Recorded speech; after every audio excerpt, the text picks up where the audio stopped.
Hi whole, നമ്മളിന്നൊരു Sunday recipe ആയിട്ടാണ് കേട്ടോ വന്നിട്ടുള്ളത്. അപ്പോൾ നമുക്ക് ഇവിടുന്ന് അടുത്തുനിന്ന് കുറച്ച് ഡാമീൻ കിട്ടിയിരുന്നു കേട്ടോ. അങ്ങനെ നമ്മൾ ഡാമീൻ പരട്ടി വെച്ചതിന് ശേഷം കറിക്കില്ല തയ്യാറാക്കുകയാണ് കേട്ടോ. അപ്പോൾ കുറച്ച് വെളിച്ചെണ്ണ ഒഴിച്ച് അതിലേക്ക് കുറച്ച് ഉലുവ ഇട്ടിട്ട് കുറച്ച് ചെറുള്ളിയും കൂടി ഇട്ട് കൊടുക്കുകയാണ് കേട്ടോ.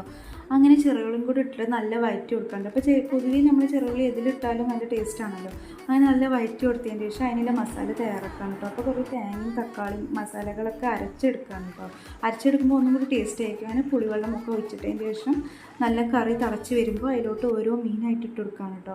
അങ്ങനെ ഓരോ മീനായിട്ട് വരുമ്പോൾ ഒരു 10 മിനിറ്റ് മതിയല്ലോ വേകാൻ. അപ്പോൾ ഡാമീൻ കുറേ ആയിട്ട് കിട്ടിയിട്ടില്ല. അപ്പോൾ ഈ കാറ്റ് കാരണം വെള്ളം കൂടുതലായതുകൊണ്ട് നമുക്ക് കിട്ടിയിട്ടില്ലായിരുന്നു. അപ്പോൾ അങ്ങനെ കിട്ടിയപ്പോൾ നമുക്ക് എന്നാച്ച് കറി വയ്ക്കാമെന്ന് വിചാരിച്ചു. അതിന് ശേഷം നമ്മൾ പൊരിക്കുക അല്ലെങ്കിൽ കുറച്ച് ഓയിലും ഒഴിച്ചതിന് ശേഷം കരിവേപ്പില ഇട്ട് കൊടുക്കുകയാണ് കേട്ടോ. അപ്പോൾ കരിവേപ്പില ഇടുമ്പോൾ നല്ല ടേസ്റ്റ് ആണല്ലോ. അങ്ങനെ നമ്മൾ ഓരോ മീനായിട്ട് വെച്ച് കൊടുക്കുകയാണ് കേട്ടോ. അപ്പോൾ നല്ല പൊരിഞ്ഞ് വരുമ്പോൾ തിരിച്ച് മറിച്ചിട്ട് കൊടുക്കുക. പിന്നെ അതിന് ശേഷം നമ്മൾ കരിവേപ്പില പറയണത് നല്ലൊരു മരുന്നും കൂടിയാണല്ലോ. അങ്ങനെ നമ്മൾ പൊരിച്ചത് റെഡി ആയിട്ടോ. അങ്ങനെ നമ്മൾ പൊരിച്ചതും കറിയും റെഡി ആയി.